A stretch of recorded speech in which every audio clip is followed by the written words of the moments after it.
Tudo bom com o senhor? Nós estamos aqui com nossos corações alegres, porque entendemos que nós somos uma igreja presente e temos sido tratados pelo nosso Deus através da sua palavra. É muito bom estarmos na casa do Senhor. Queria pedir que a igreja, neste momento, estivesse, cada irmão fechando os olhos. Vamos estar falando com o nosso Deus.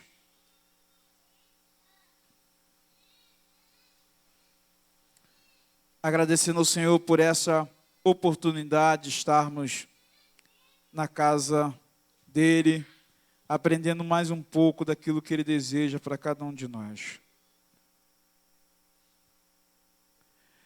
Senhor, nós estamos aqui, Pai, nesta noite, alegres, Pai, na Tua presença, porque nós somos salvos, Pai. Salvos, Deus, e tratados por Ti. Te agradecemos, Pai, porque temos vivido, Deus, vida de vitória, porque temos entendido aquilo que o Senhor tem ministrado ao nosso coração através da Tua palavra, Pai. Uma igreja, Deus, que caminha, Pai, vitoriosa, ela caminha na total dependência de Ti.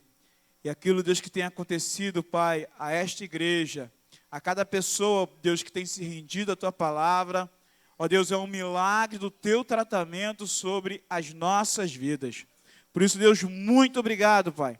Muito obrigado por aqueles, Deus, que se encontram aqui nesta noite, por aqueles ainda que irão chegar. Ó Deus, que tudo que for realizado aqui, Pai, seja para a Tua honra e para a Tua glória, Pai. Que a Tua palavra, Deus, venha nos confrontar para nos deixar mais alegres na Tua presença, Pai. Em Cristo Jesus que nós oramos, hoje e sempre. Amém, Senhor. Vamos nos colocar de pé e vamos estar lendo o Salmo 124, um salmo de Davi, que tem como título, Deus, nosso protetor e libertador. Estarei lendo os versículos ímpares, os irmãos versículos pares. Salmo 124. Leitura alternada. Não fosse o Senhor que esteve ao nosso lado, Israel que o diga.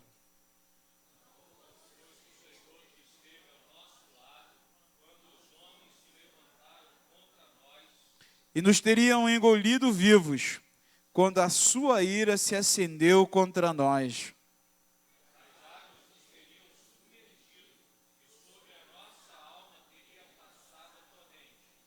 As águas impetuosas teriam passado sobre a nossa alma.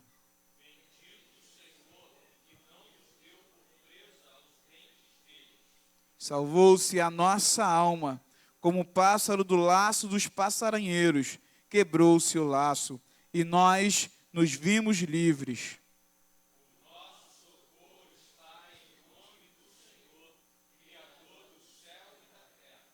Vamos todos repetir mais uma vez esse versículo 8. O nosso socorro está em nome do Senhor, Criador do céu e da terra. Louvado seja o nome do nosso Deus. Vamos estar entoando o hino de número 93 do nosso cenário Firmeza na Fé.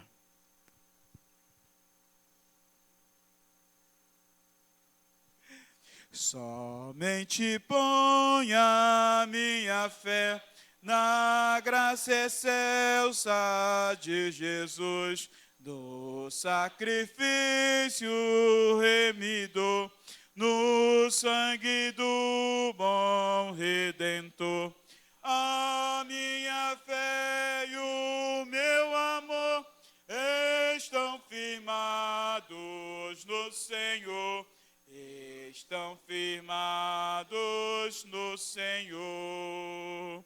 Se não lhe possa face ver, é pela fé que vou viver. Em cada transe a suportar, eu hei de nele confiar.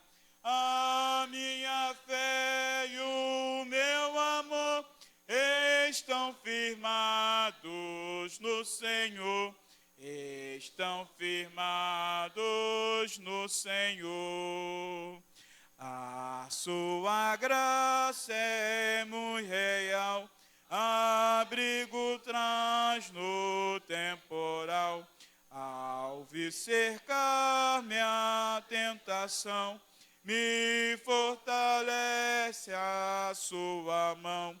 A minha fé e o meu amor estão firmados no Senhor.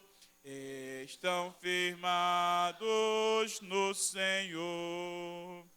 Quando a trombeta ressoar, irei com ele me encontrar, e com os salvos cantarei louvor eterno ao grande Rei. A minha fé e o meu amor estão firmados no Senhor. Estão firmados no Senhor. Amém. Poder sentar, irmãos. Queria convidar, neste momento, o nosso irmão presbítero Genilson, que estivesse aqui à frente, realizando uma oração de louvor e adoração ao Senhor.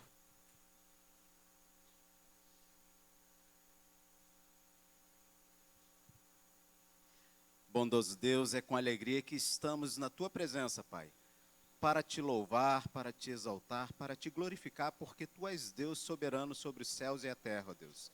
E em Tuas mãos está a nossa vida, ó Deus, e a nossa dependência está em Ti, ó Deus. Louvado seja o Teu nome pelo sacrifício do Teu Filho Jesus Cristo, em prol das nossas vidas, ó Deus. Pela Tua graça e misericórdia fomos encontrados, ó Deus, e por isso estamos alegres na Tua presença, ó Deus. E queremos Te suplicar, Pai, para que este culto seja única e exclusivamente para o louvor, a honra e a glória do Teu nome, ó Deus. E que tudo que aqui for feito, ó Deus, seja única e exclusivamente para Ti, ó Deus. Que a Tua graça e a Tua misericórdia nos permitam, ó Deus, Te adorar por todos os dias da nossa vida, em nome de Jesus. Amém. Pastor.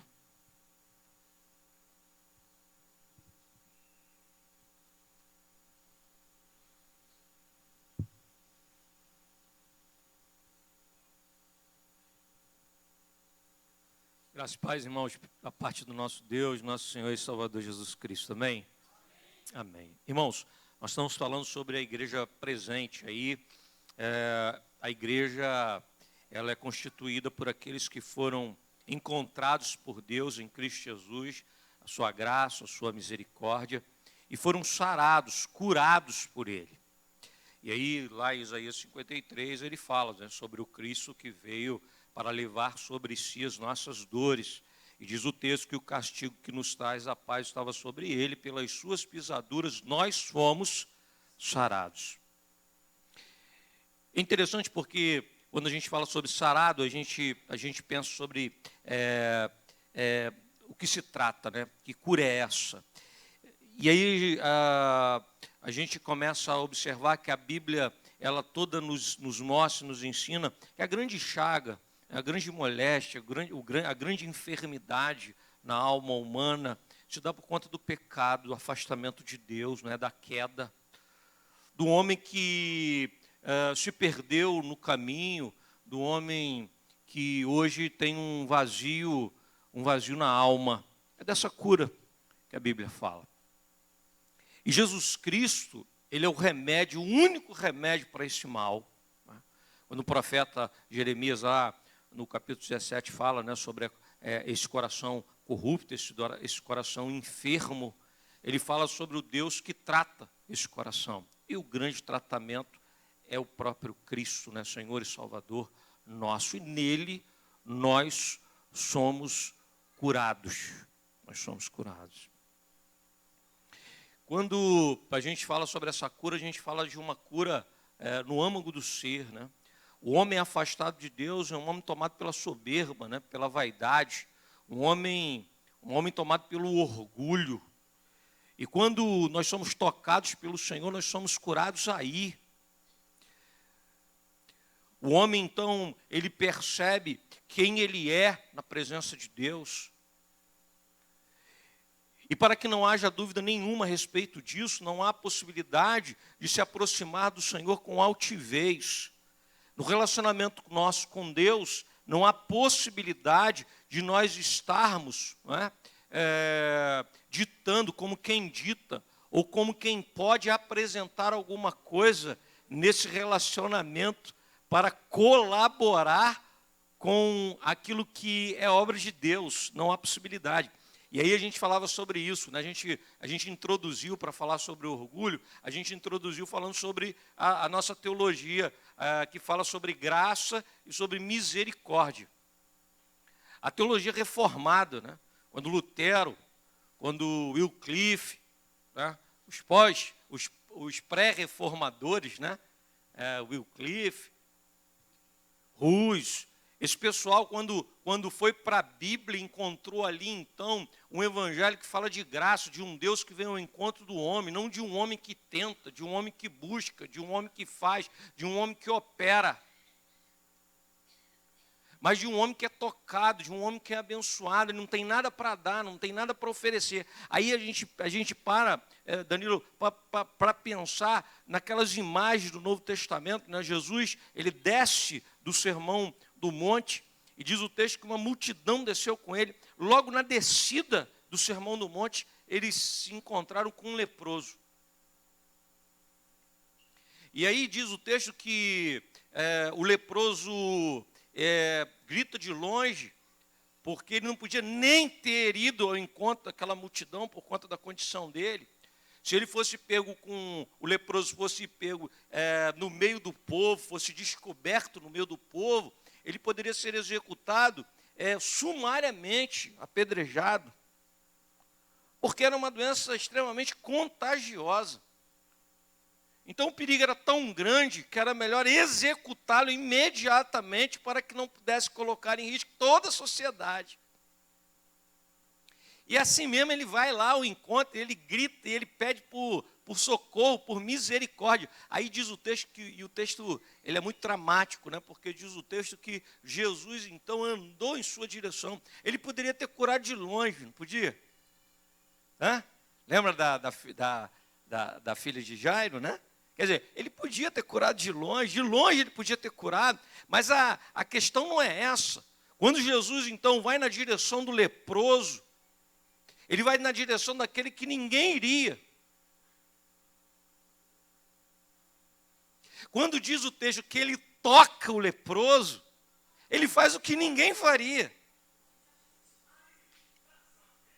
E aí o leproso se transforma nessa figura, né, da condição humana. Entendeu, Daniel? É por isso que eu falo que João trata os milagres como sinais, né?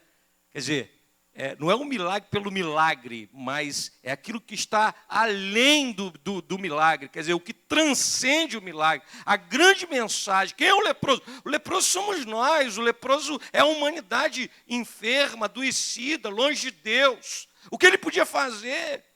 O que ele podia realizar, o leproso? Para se ajudar? Nada. Ele não podia fazer nada, a condição era aquela e acabou. Determinada. Diz o texto que Jesus vai na direção dele e o toque. Quando Jesus toca o leproso, ele imediatamente se vê limpo. Ele é curado totalmente. A gente não sabe qual era a condição dele, né? Se a gente pega alguns escritos, por exemplo, Flávio José falando dos leprosos daquela época, ele relatando, ele diz que em Jerusalém, um grupo de leprosos gritando, a situação era tão terrível que muitos deles só tinham um cotoco do braço, né? A doença comia tudo. Outros não conseguiam nem pronunciar nada, eram grunhidos, porque os lábios, as línguas eram comidas pela doença. Situação terrível. Apodrecidos em vida. E aí a lepra, ela vira esse símbolo, né? Esse símbolo bíblico, né? Do homem corrompido, né? Daquilo que o pecado faz no homem. E aí Jesus vai na direção e toca. E quando Jesus toca, muda tudo, transforma tudo, é cura total. Ele sai dali totalmente curado, não é uma parte. Não foi onde Jesus tocou. Foi o homem por completo. Ele voltou para casa completamente sarado, completamente curado. É disso que nós estamos falando. O Evangelho de Cristo é aquele que cura o homem completamente.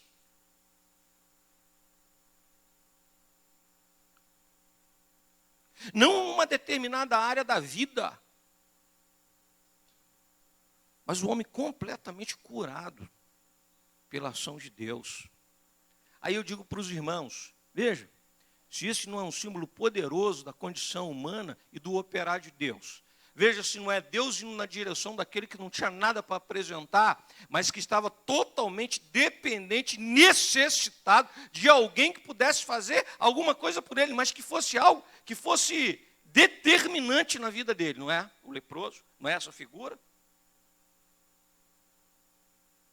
E Jesus, quando vai na direção, é essa mensagem poderosa de que Cristo é Deus vindo na nossa direção, e sem que nós tivéssemos condição alguma, Ele promove a cura que nos transforma de maneira definitiva.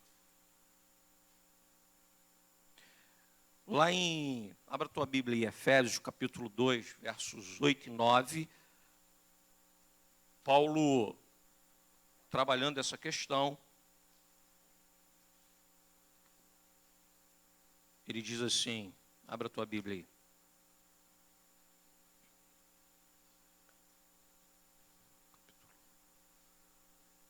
Efésios 2. Vamos todos ler? Porque, mediante, isso não vem, é dom, não de obras, para que ninguém, pois é, tem possibilidade, o orgulho continua de pé, o orgulho pode continuar no coração, depois do toque do Cristo, depois do leproso que não podia nada, só a morte. Só a morte.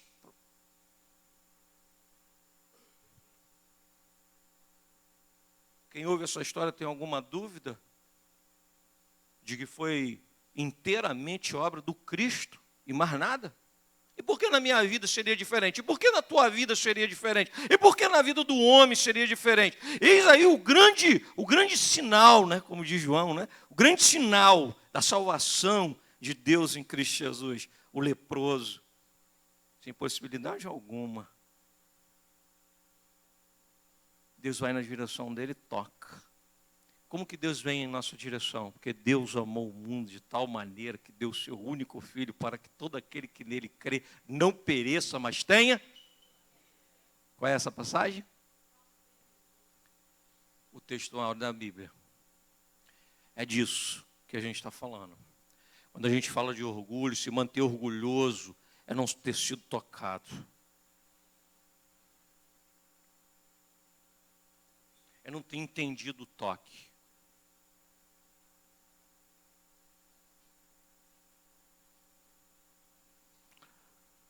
Mas Deus sempre faz assim, sabe? O toque de Deus é esse. Quando acaba toda a possibilidade humana, vem o agir de Deus. Eu fico pensando em Abraão, né? Abraão que não podia, com Sara, não podia ter filhos, e Deus projetou que ele tivesse filhos, e Deus, então, fez uma promessa, e aí ele olha para a mulher, e a mulher não tinha condição, a mulher é estéril, e aí a mulher teve uma ideia lá, um atalho chamado Agar, deu a sua, assim como era costume naquela época, da serva para se deitar com o seu senhor, era costume daqueles povos lá, daquela época, não que Deus tenha mandado, não que seja vontade de Deus, não que tenha sido projeto de Deus, mas é o homem que não entende, sabe, que não espera, que não aguarda, que não percebe, que não será, em uma parte será feita por nós, sabe, uma parte será realizada por nós. Não, é o agir de Deus pleno e total. Lá naquela visita, quando aquela teofania, né, que o Senhor então visita Abraão na sua tenda, diz o texto, e o relato é maravilhoso, né, porque Deus diz para ela, quando ele diz assim, voltarei aqui e daqui um ano e ela estará grávida, aí é interessante porque ela ri, né, e aí ele pergunta, né, por que está rindo? Não ri, não, riu sim. A gente ri por dentro e Deus vê, né? A gente duvida e ele vê, e ele sabe, né? Mas ainda assim ele opera, porque ele é soberano, ele é poderoso, né? Não é pela condição do Danilo, nem pela minha capacidade, mas é pelo operar dele, né? E o argumento dela é fantástico. Ela diz assim, bom, eu sempre fui estéril, agora o marido também. O homem vai fazer 100 anos, a gente já não dorme junto há muito tempo, sabe? Não tem mais nada lá em casa. Será que o senhor não sabe? De noite, quando a gente apaga a vela, a lamparina, fica tudo no escuro e Deus não vê? Será que não vê? Será que não sabe? Sabe, vê. Mas agora acabou, Lécio, acabou. Você pode? Não pode. Você pode? Não pode. Ah, juntou as impossibilidades de modo geral. Não há possibilidade. Entendeu? Entendi. Agora você vai reconhecer que é o meu operar, porque ninguém rouba a glória de Deus. É operar de Deus.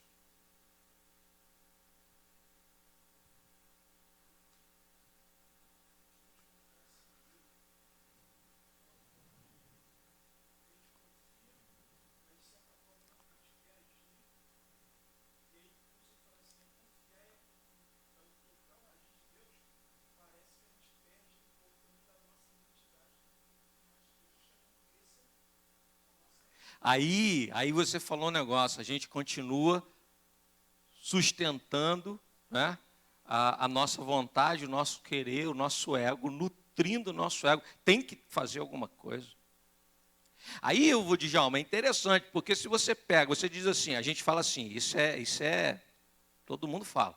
Não, quer ver um negócio funcionar? É se você multar, né? Se você multar, tirar um dinheiro, o negócio funciona, porque o pessoal só aprende se você tocar no bolso, não é assim que a gente fala? Na religião é diferente. Por que é diferente? Por causa disso. Eu tenho que estar no controle de alguma forma, nem que seja dando dinheiro. Tem uma benção para você aqui, dá o seu dinheiro aqui. Não, vou lá dar o dinheiro, porque tem uma parte aí nesse negócio que é minha. Eu fui lá e dei o dinheiro, eu dei a oferta, eu participei. De alguma forma, ao fazer ali. Por isso que esse engodo funciona. Porque trabalha com essa condição humana de achar que nessa questão ele precisa colaborar de alguma forma. Ele precisa fazer de algum jeito. Ele precisa ter uma participação. Porque, Jonas, a verdade, fala...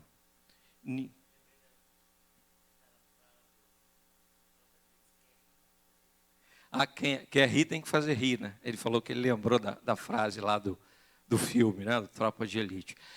Quer dizer, eu tenho que participar de alguma maneira, eu tenho que fazer alguma coisa para que o negócio funcione. Bom, aí ninguém quer ser o leproso. Aí ninguém entendeu o leproso. E nunca vai entender essas figuras no Novo Testamento. Quem é o leproso? O leproso que nem nome tem, Danilo. Ele não tem nome, ele é o leproso. Quer mais alguma coisa?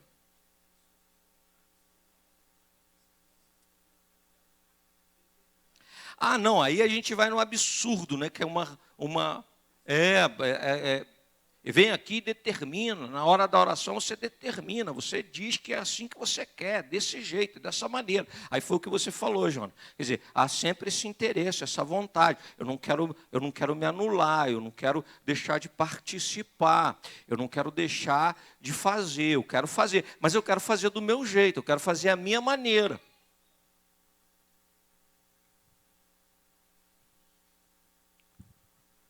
É interessante porque Paulo, sabendo disso, ele diz assim, no versículo, joga o versículo aí de novo, versículo 9. Ele diz assim, não é pelas obras. Por quê? Porque se fosse pelas obras, o que iria acontecer? Nós iríamos Eu fiz, pô. É pelas obras, dei tanta bolsa de compra para os pobres, eu fiz tanta coisa, entendeu?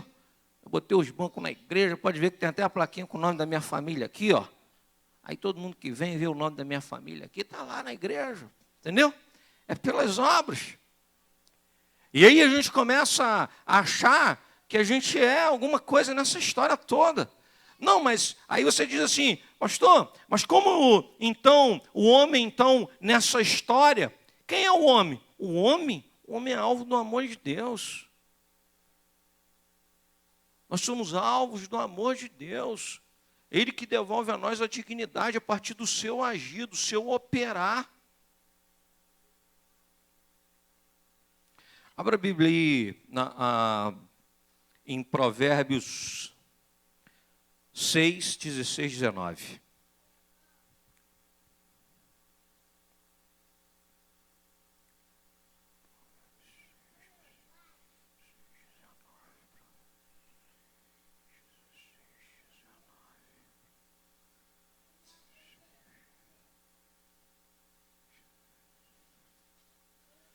Vamos ler? Está aí já o texto no multimídia? 16 a 19. 6 coisas o Senhor aborrece. E a sétima, a sua alma. 17, está escrito o quê?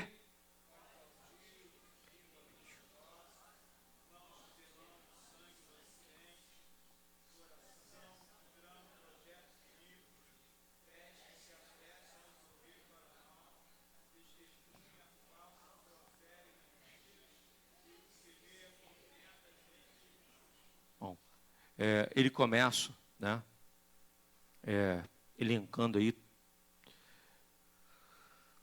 essas questões que são tão terríveis, né, que descrevem o homem totalmente afastado de Deus, e ele começa no versículo 17 dizendo, quem é esse, né, que o Senhor aborrece? Quem é esse? É o que tem olhos altivos, é o soberbo, é aquele que acha que não precisa, aquele que acha que não necessita. Diz o texto que esse o Senhor aborrece, quer dizer, não há possibilidade, né? É interessante porque quando Jesus fala sobre a questão do pecado para o pecado para o qual não há perdão, qual é o pecado para o qual não há perdão? É blasfêmia contra o Espírito Santo. O Espírito Santo não é aquele que convence o homem do pecado, não é aquele que bate na porta, não é aquele que, quando a mensagem é pregada, lança a luz. E por que esse pecado não tem perdão? É o pecado do homem soberbo, do homem que acha que não necessita, e quando ele toca na porta, e quando ele lança a luz, ele se fecha, ele se tranca. Como haverá então salvação? Como haverá então perdão? Como haverá se eu não preciso de ser perdoado?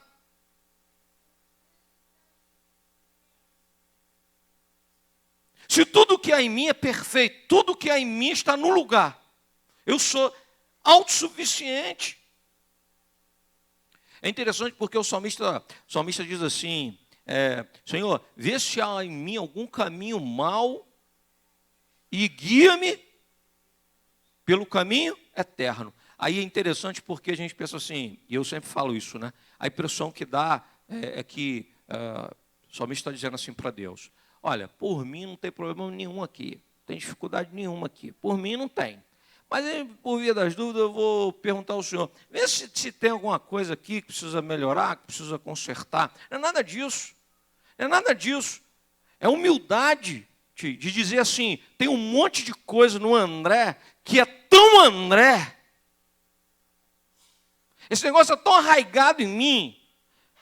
Esse negócio é tão carne em mim, é tão sangue correndo na minha veia, que eu começo a achar que é normal, que eu começo a achar que é assim mesmo. E aí eu começo a dizer que é o meu jeito, que é a minha maneira. Aí eu começo a olhar para trás e começo a dizer assim, meu pai era assim, o meu avô era desse jeito, então é normal que eu seja. Vê se há em mim algum caminho mau. Ele está dizendo assim, Senhor, aquilo que é tão André, mas que não está em conformidade com a tua vontade, arranca de mim. É uma operação profunda. Não é superficial, é profunda, arrancando aquilo que se fez carne no meu corpo, se fez vocabulário na minha voz. se fez sonho nas noites de descanso. Se fez pão na minha mesa. Mas se há em mim algum caminho mau, Senhor, sonda-me. É o pedido que a gente tem que fazer, Sônia. Todo dia, humildemente. Tem coisa em mim que não consigo perceber, mas eu peço ao Senhor, Senhor, me ilumina, me esclarece, arranca isso de mim, me faz melhor, me conserta, me sara, me cura.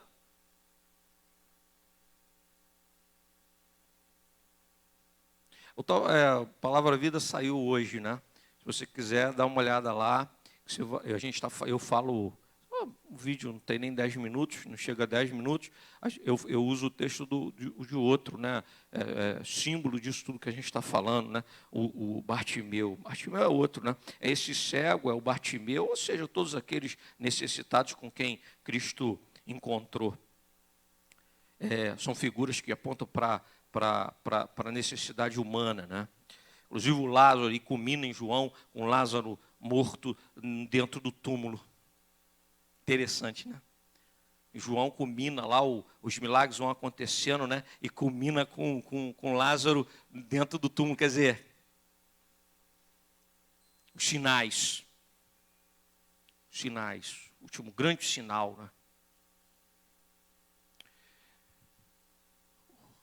O cego grita por misericórdia.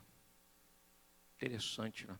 Ele grita por misericórdia. Aí Jesus para, todo mundo manda ele calar, fica quieto, não fala, não grita, não atrapalha, fica mudo, e ele grita ainda mais, ele não vai perder aquela oportunidade, entende? Viu? Ele não vai perder aquela oportunidade, Jesus está passando, ele vai gritar e vai gritar cada vez mais, tem misericórdia de mim. Aí Jesus para, diz assim, aí ele diz assim, traz ele aqui. Aí, tem de bom ânimo, calma, ele vai te receber. Aí ele chega, Jesus olha para ele e faz a pergunta: o que queres que eu te faça? Interessante pra caramba. Você está lá na psicologia, né? E aí você vai me ajudar, né? A grande questão é que parece que é óbvio, né? A pergunta é óbvia, o cara é cego. Mas diz o texto que ele era cego, que ele era mendigo, que ele era miserável. Um excluído social, um marginalizado. Jesus para e pergunta para ele assim: o que queres que eu te faça? Aí você diz assim: parece óbvio. Nem sempre é óbvio para quem tem a necessidade. Nem sempre. É verdade, não é? Aí eu já estou pegando o profissional lá na área da psicologia. É fácil? O cara chega lá sabendo qual é o problema dele? Se eu perguntar para ele qual é o teu problema, ele não sabe. Ele vai contar várias histórias, mas o cerne do problema ele não conhece. Qual é o teu problema? O problema é que eu sou mendigo, fica aí, pedindo umas esmolas todo dia. Agora eu não queria uma esmola, não, eu queria um dinheiro bom para me sair daqui, para me comprar uma casa, para me organizar. A minha esposa fala todo dia, reclama que o dinheiro não dá para nada. Ô Jesus, se tivesse um dinheiro... eu quero reclamar dessa política miserável aqui em Jerusalém, que exclui todo mundo, joga todo mundo na sarjeta, bota todo mundo no canto, não liga para ninguém, não vem ninguém aqui ver, não tem uma guarda municipal aqui para proteger a gente à noite, a gente fica por aqui, aquela coisa toda. O problema, sabe qual é? O problema é lá em casa. Lá em casa, ó, eu já venho para cá, eu sou cego. Aí eu chego aqui, fico aqui no canto, fico pedindo esmola todo dia. Aí eu chego em casa, minha mulher passou o cartão, ainda gasta tudo. Minha mulher é terrível. Ainda fica falando no meu ouvido um monte de coisa. Podia ter falado um monte de coisa, né? E como tem gente falando um monte de coisa, né?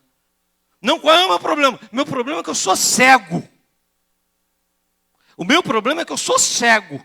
Se deixar de ser cego, tudo muda. Aí, tudo aquilo que, né, está ali orbitando esse problema maior, será transformado, Genilson. Porque tudo está orbitando o problema central. O problema central, o sol ali, é a cegueira. O que queres que eu te faça? Eu quero voltar a ver. Fala.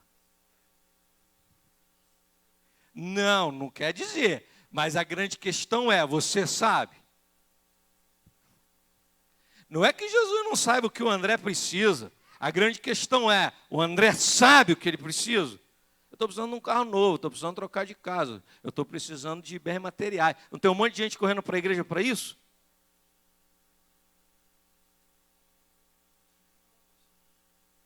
Ah.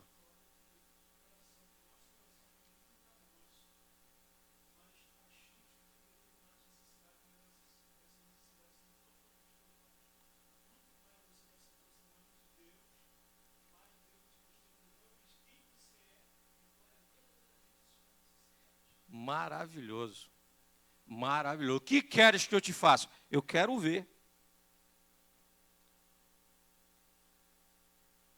Eu não quero mais ninguém contando história para mim de como que é a vida, não. Me contando quem está passando, quem não está, se o céu está azul, se está cinzento. Eu não quero ninguém descrevendo como é que é a realidade para mim, não. Eu quero ver.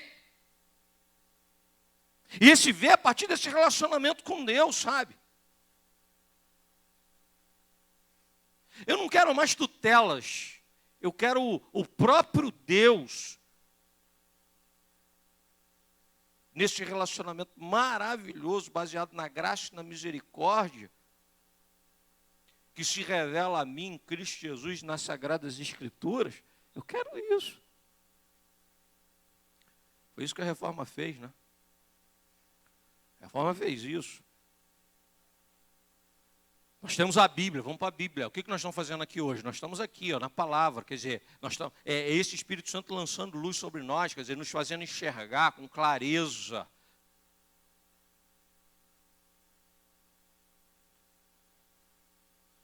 Mas não é, Bartimeu, essa outra figura maravilhosa que fala a respeito da necessidade, da condição humana?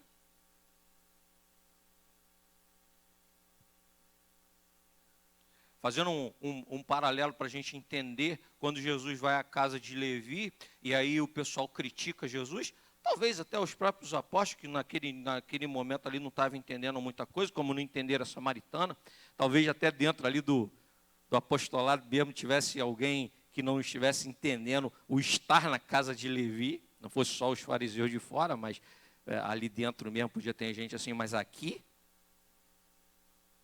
À beira da praia, tudo bem, mas aqui...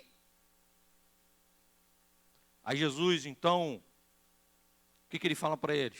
Eu vim para curar os e não... Aí a grande questão é assim, Jesus está olhando para a sociedade, está olhando para todo mundo, está desafiando todo mundo. Ele está dizendo assim, eu vim para curar quem se entende doente, para quem se percebe doente, para o cego que grita por misericórdia, para o leproso que vem ao meu encontro, para a mulher do fluxo de sangue, que não olha para as condições, mas vai lá, nem que seja para tocar na orla do vestido, sabe? Quem se percebe necessitado, quem se percebe miserável, quem se percebe na sua condição, esse será tratado. Agora, ele não está dizendo que tivesse alguém ali que fosse são e que não precisasse dele. Ele está dizendo, tem um monte de gente que se acha saudável. Fala.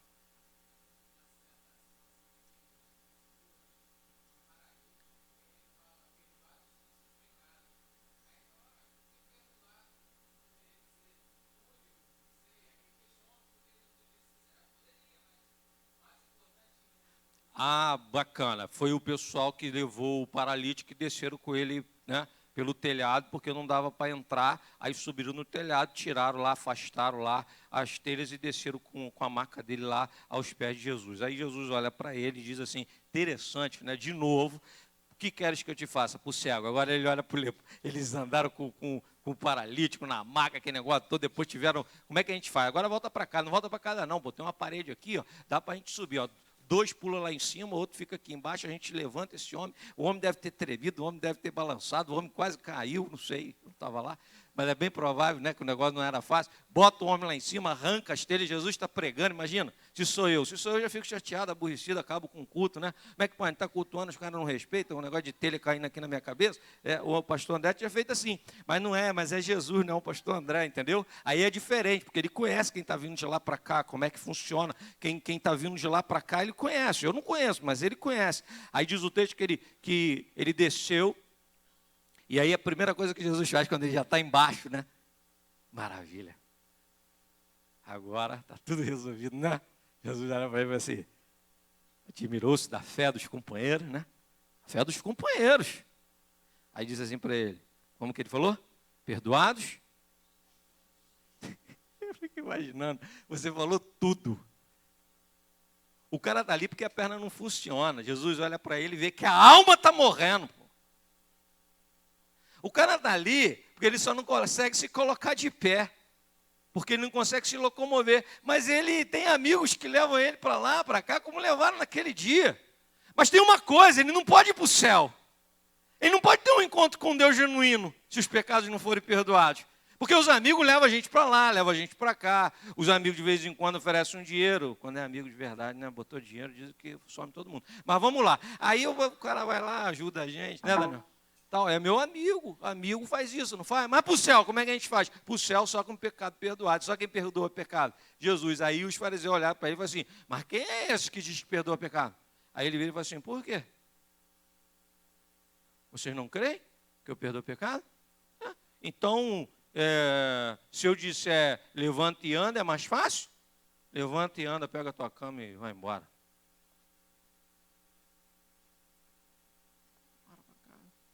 Entende? Mas Jesus vai fazer aquilo que o homem precisa. Ele depois cura e mostra o poder dele curando. Mas, de novo, entendeu, Danilo? A cura não é o centro.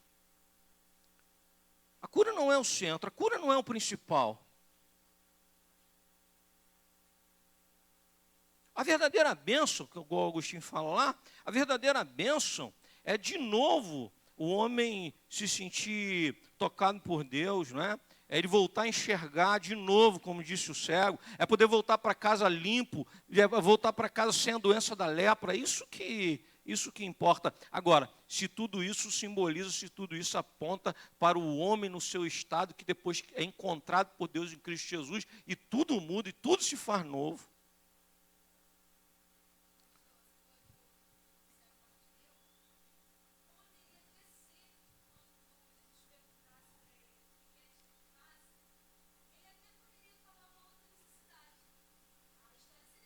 Ah, seria.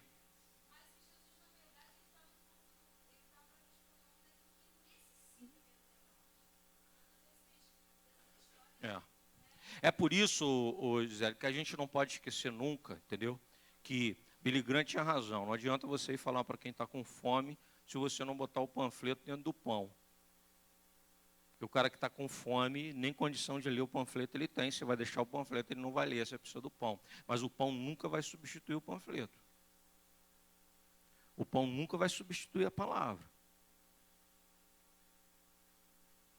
Às vezes a gente é tomado, né, por uma mensagem de um evangelho social e a gente esquece que o evangelho social ele não é todo abrangente, porque muitas vezes ele fica só no oferecer aquilo que o homem precisa na sua necessidade mais básica, humana, nas suas carências, né? E nas suas necessidades. É a roupa do corpo, é o pão, é a água, e aí a gente vai para lá. Mas e a salvação? Agora, a gente também não pode dizer que a gente vai lá e pregar a salvação, e só a salvação, o cara está com sede, está com fome, está doente. A gente precisa cuidar dele como um todo. O Evangelho de Cristo cuida do homem como um todo. Mas primeiro perdoa o pecado. A primeira coisa é pregar o Evangelho. A primeira coisa é falar do amor de Cristo Jesus. É isso que a igreja não pode perder de vista. Esse é o nosso papel principal. Qual é o papel principal da igreja? O papel principal da igreja é pregar o evangelho da salvação.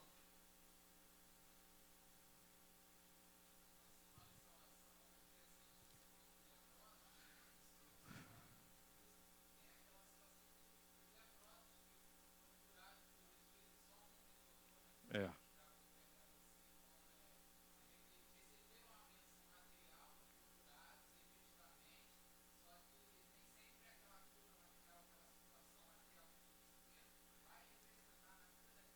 Uma mudança.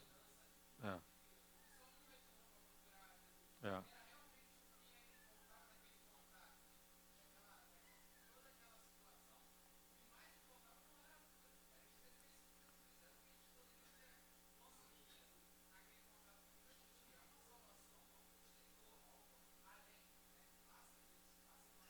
Não, e diz o texto que ele volta e ele volta e adora, né? Ele volta para adorar. Ele não volta para despertar a mão de Jesus e falar assim, pô, obrigado, valeu. Não, ele volta para adorar. Ele entendeu. Entendeu? Ele entendeu o agir de Deus na vida dele. Ele volta para adorar. Ele voltou, se prostrou e adorou. E Jesus, então, ele reclamou quem não voltou, não foi? Cadê os outros? Onde estão os outros? Tem aquela outra questão também. Jesus multiplicou pães e peixes, o pessoal comeu, foi uma maravilha, quiseram fazer dele rei. Diz o texto que ele sobe para o monte para orar, porque a tentação, novamente, o diabo agora, não só no deserto, quando ele prometeu se prostrado me adorares, eu te dou tudo isso. Agora, novamente, acontece, a tentação, ela volta a acontecer no ministério de Cristo, não só no deserto ele vence, mas depois ele é tentado novamente várias vezes. Nesse episódio, diz o texto que eles olharam para ele como aquele que multiplica pães e peixes e falaram assim, é o governante ideal, pô, vamos fazer dele rei. Quem não quer um rei? Um rei que multiplica pães e peixes? Vai resolver todo o problema social. Aí Jesus vai para o monte orar e manda os meninos no barco para o outro lado, porque ele também está preocupado com eles, porque ele também está preocupado com o coração deles. Eles também estão sendo tentados com respeito a isso. Eles também estavam sendo assediados por essa proposta de fazer Jesus um rei, segundo a compreensão humana, não o Messias. Aí diz o texto que foi aquela grande tempestade lá e tal, e Jesus lá no monte viu e veio na direção dele, a grande tempestade, veja que coisa bonita, a grande tempestade nesse episódio aí todo. Veja se não é uma grande tempestade.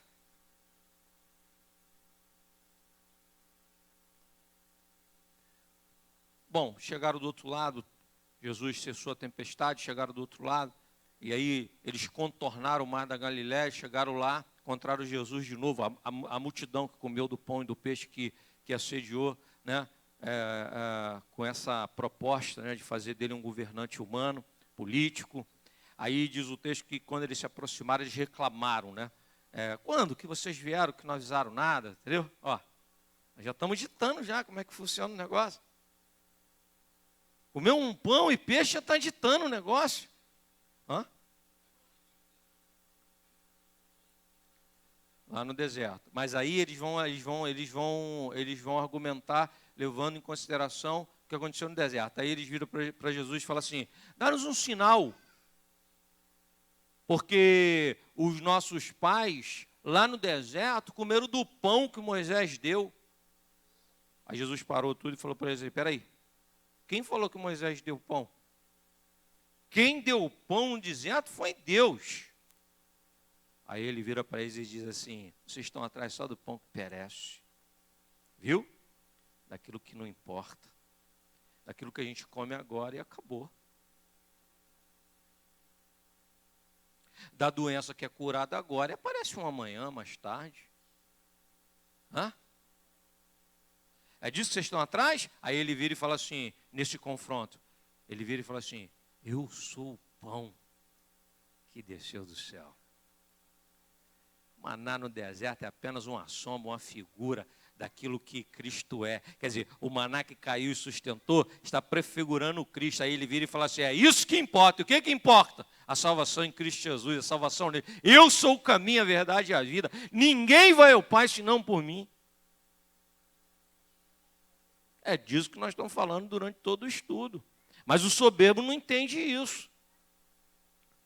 O altivo não consegue compreender isso.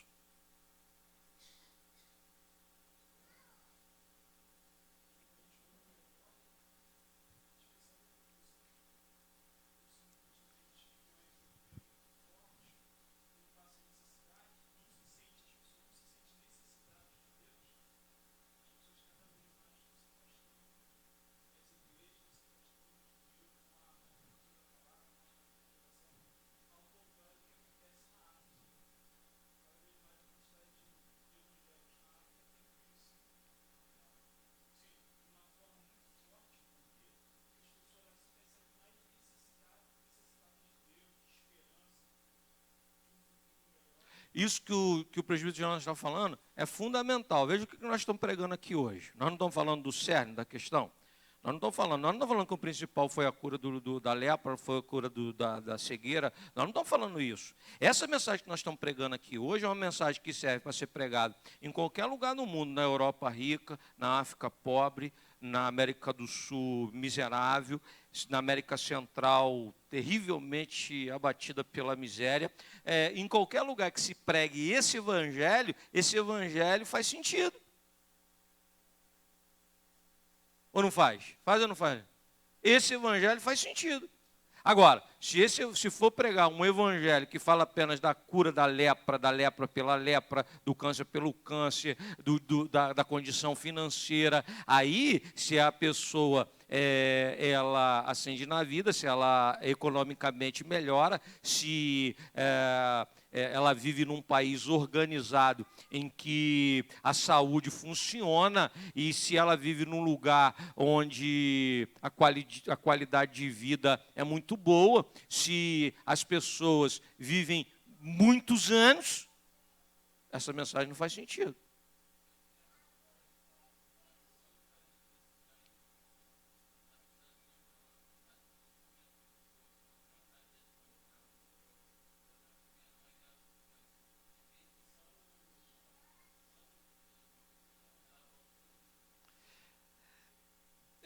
Mas, veja bem, tem isso também, quando o homem se abate, se sente abatido. Mas a grande questão há distâncias que o homem percorre que são tão grandes que muitas vezes nem em casos como esse ele retorna.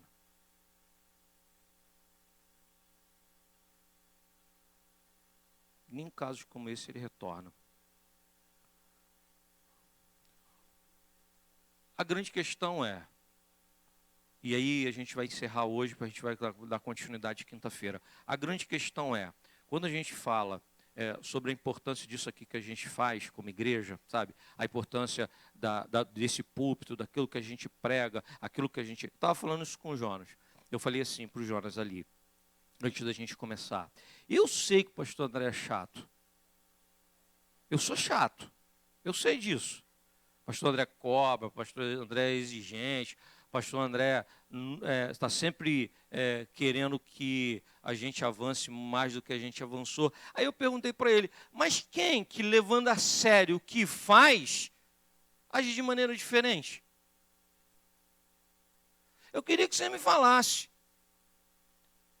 Quem? Fala para mim. Quem que levando a sério o que faz, não é exigente?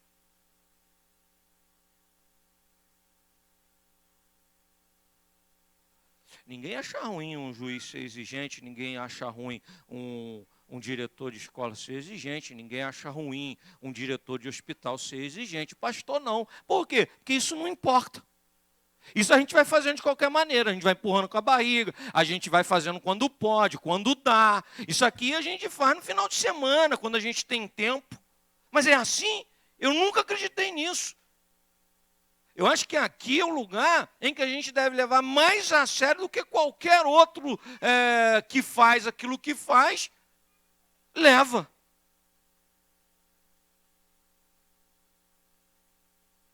Aqui a gente tem que cuidar do que a gente faz.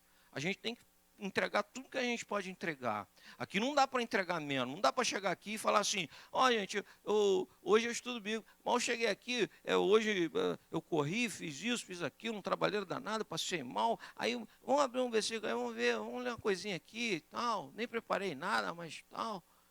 Isso. Mas quando a gente faz isso, quem está com a gente também tem que andar com a gente, não é?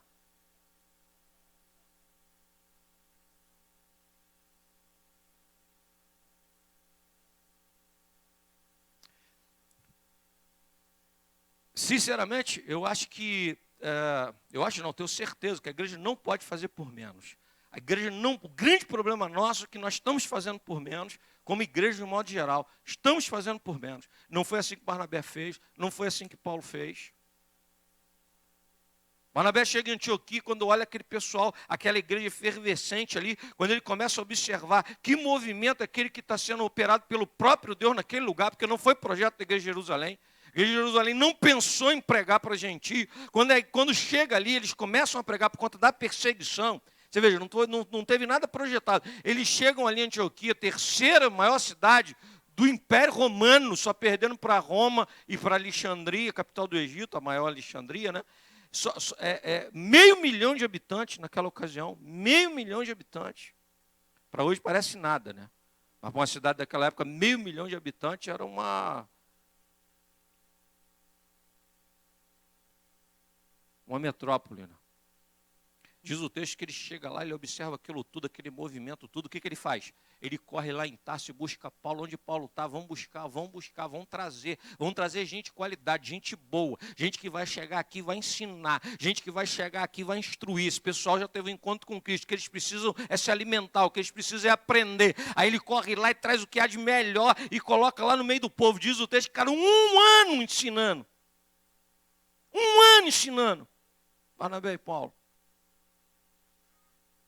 1 ano ensinando aquele pessoal, 1 ano. Parou tudo que estava fazendo. Você acha que Paulo não estava fazendo alguma coisa? Você acha que Barnabé não estava fazendo alguma coisa em Jerusalém? 1 ano eles param ali.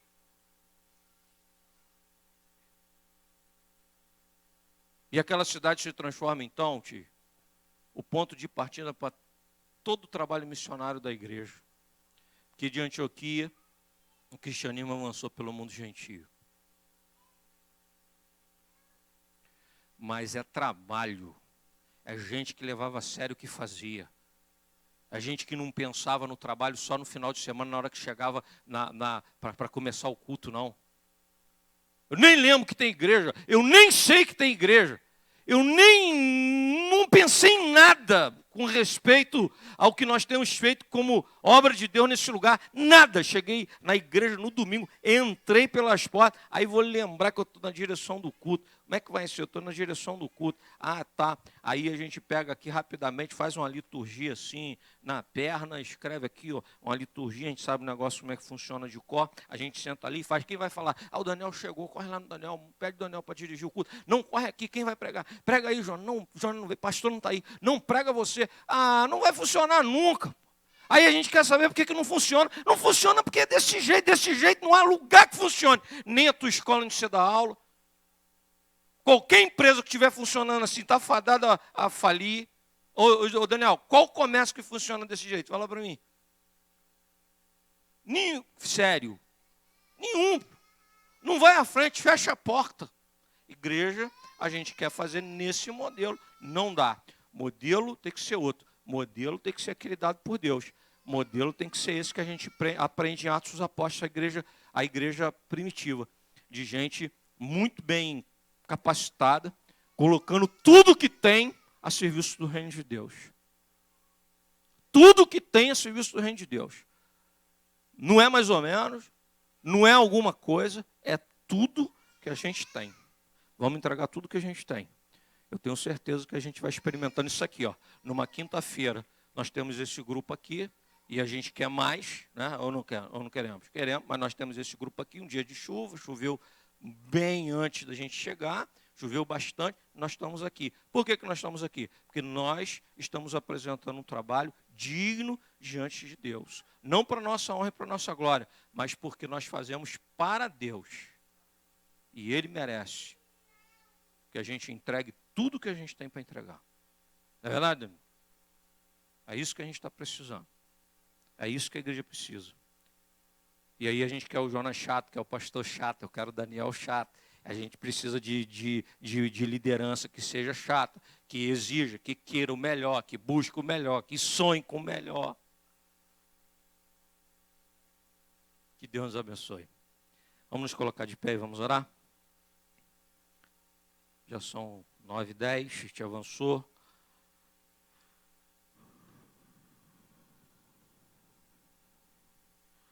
Senhor nosso Deus, agora nesse instante, ó Pai, que nós estamos encerrando, Senhor, esse culto, ó Pai, estudo da Tua palavra, Senhor. Nós queremos te agradecer porque a Tua boa mão tem nos amparado. Tu mesmo, Senhor, tem nos dado, Senhor, o ditame, a direção. E nós, Senhor, confiamos em Ti. Não é um fazer meramente humano, mas é um fazer a partir da Tua vontade. Aí nós colocamos tudo que nós temos, nosso suor, nossa lágrima, nosso sangue, nosso dinheiro, tudo nós empenhamos, Senhor, para que a obra funcione. Mas tudo começa em Ti, tudo é para Ti, toda a honra e toda a glória ao Teu nome, Senhor, e que o orgulho humano caia por terra, e que a altivez, Senhor, não tenha lugar na nossa vida. Leva-nos em paz para os nossos lares, que nós tenhamos uma noite de um sono reparador na Tua presença e que possamos, Senhor, retornar ainda amanhã para o discipulado, porque nós precisamos da Tua palavra. E é em nome de Jesus que nós oramos. Amém, Senhor. Que o amor eterno de Deus, que a graça e a infinita misericórdia do nosso Senhor e Salvador Jesus Cristo, que a comunhão e as doces consolações do Espírito Santo repouse sobre a vida dos teus filhos reunidos neste lugar, dos teus servos espalhados sobre toda a face da terra, não só na noite deste dia, mas por todo sempre, que a igreja diga amém, Senhor. Amém.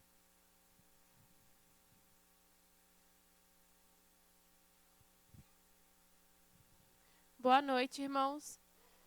Vamos rapidinho para os nossos avisos. Pedir a ajuda da tia Elaine aí. O primeiro é sobre o nosso discipulado, como o pastor já disse na oração dele. Nosso discipulado começou semana passada. Você que ainda não participou do primeiro dia, ainda dá tempo de você participar. Quem veio disse que foi muito bom. Então, você que tem a oportunidade pode estar aqui. Venha estar, porque vai ser um momento muito bom. A partir das 8 horas aqui na igreja. A próxima vida é sobre sábado, a primeira programação do ano das crianças. A partir de 2 horas aqui na igreja. Então, papai e a mamãe, não deixem de trazer seus filhos, que eu tenho certeza que vai ser uma tarde bem divertida. Próximo aviso aqui ainda no mesmo sábado, às 6h30 da tarde, terá a primeira programação dos jovens aqui na igreja. Estaremos assistindo um filme, um momento de comunhão. Então, vamos estar presentes e trazendo os convidados também. E também no sábado está bem agitado, os homens estarão saindo para o culto do Dia do Homem Presbiteriano na igreja de Nilópolis, a terceira igreja presbiteriana de Nilópolis. Se eu não me engano, marcaram, quem se interessar pode estar procurando melhor aí. Acho que o Lenilson, o presbítero Genilson, para saber o horário, acho que é 1 hora aqui da igreja, para irem juntos. Quem vai estar pregando vai ser o pastor André. Então, quem saber mais informações pode estar procurando os responsáveis da UPH. Próxima visa sobre a palavra vida. Saiu já hoje, né, pastor? Então, vamos estar aí compartilhando mensagens que estão edificando nossas vidas. Então, vamos estar lá compartilhando com quem precisa e abençoando também a vida dos nossos companheiros. Acabou, podemos ir para o café da comunhão.